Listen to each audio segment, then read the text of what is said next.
আমি একটা মেয়ে হয়ে বলতেছি, ছেলেরা আসলেই অনেক বেশি ভালোবাসে। কেউ মানুক বা না মানুক, আমি এই কথাটা মানি। এটা একটা আপুর গল্প। আপু আমাকে বলছিল, আমি যখন ইন্টার ফার্স্ট ইয়ারে পড়ি, একটা ছেলে আমার পিছনে সব সময় ঘুরঘুর করতো। আমি যেখানেই যেতাম ও ঠিক আমার পিছনেই থাকতো। আমরা একই মহল্লাতে থাকতাম। সেই ছোটবেলা থেকে আমি ওকে দেখতেছি। একটু জেদি, তবে কোনো মিথ্যা নেই ওর ভিতরে। ফলচাতুরি এসব কিছুই বুঝে না, আর অনেক চাপা স্বভাবের একজন মানুষ। কষ্ট হলেও মুখ থেকে কোনো কথা বের করে না। ওই যে একটা কথা আছে না, বুক ফাটে তো মুখ ফুটে না। এমনকি আমি যখন ওকে দাঁড় করাই বলতাম, কিছু বলবেন, ও বলতো না কিছু না। একদিন আমি ওকে প্রপোজ করলাম আর বললাম, আপনাকে দিয়ে কিছু হবে না, আমি সারাটা জীবন আপনার সাথে থাকতে চাই, আপনার বউ হতে চাই আমি। কখনো দূরে সরাই দিবেন না তো? জীবনে যা কিছুই হয়ে যাক, আপনি আমার পাশে থাকবেন, কখনো আমাকে একা ফেলে যাবেন না। যদি এই ওয়াদা করতে পারে তাহলে আমি রিলেশন করব। ও অনার্স ফার্স্ট ইয়ারে পড়ে। ও বলল, জীবনে যা কিছুই হয়ে যাক, আমি তোমাকে কখনো ছাড়বো না।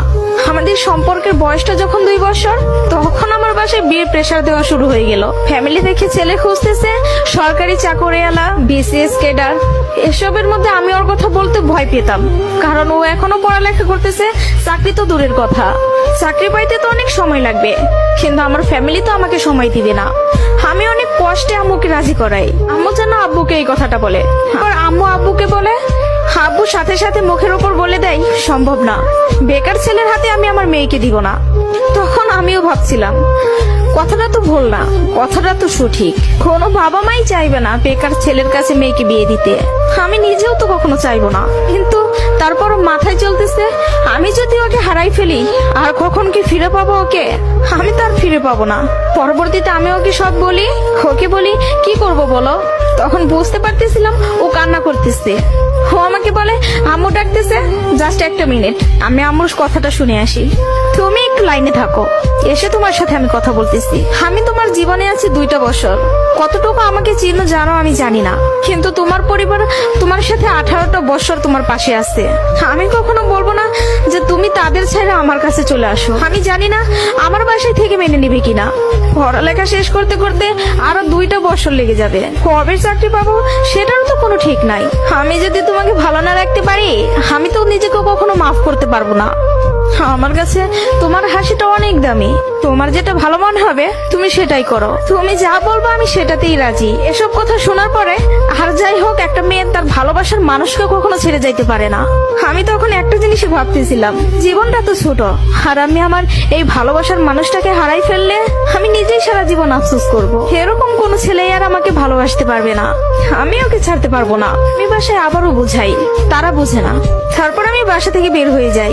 বাসা থেকে বের হয়ে ওকে ফোন দেই আর বলি, আমাকে নিয়ে যাও। ও তাড়াহুড়া করে বাড়ি থেকে চলে আসলো। আমি বললাম, আমি তোমাকে বিয়ে করব। ও আমাকে বলে, আমি বলছি না তোমাকে, তুমি যা বলবো আমি তাতেই রাজি আছি। তবে একটা কথা, আমার সাথে থেকে যদি 3 বেলার 1 বেলা খেয়ে থাকতে হয়, পারবা? তার জন্য আমি সবকিছু ছেড়ে আসলাম, তার জন্য আমি সবই করতে পারবো। বিয়ের পরে ওর বাসায় থেকে ফোন দেয়, বলে বাসায় আয়। তারপর ওর বাসায় থেকে মেনে নিল। তার কিছুদিন পর আমার বাসায় থেকেও মেনে নিল। ভালোবাসার জায়গা থেকে যদি বলি, প্রিয় মানুষটাকে নিজের করে পাওয়ার মধ্যে অন্যরকম একটা সুখ কাজ করে, যে সুখটা কখনোই টাকা দিয়ে কেনা যাবে না। আর যদি বলি প্রিয় মানুষটার কথা, আমি ভুল মানুষকে ভালোবাসি নাই, আমার মানুষটা সঠিক ছিল। সেই মানুষটা আমাকে বিন্দু পরিমাণে কষ্ট দেয় নাই।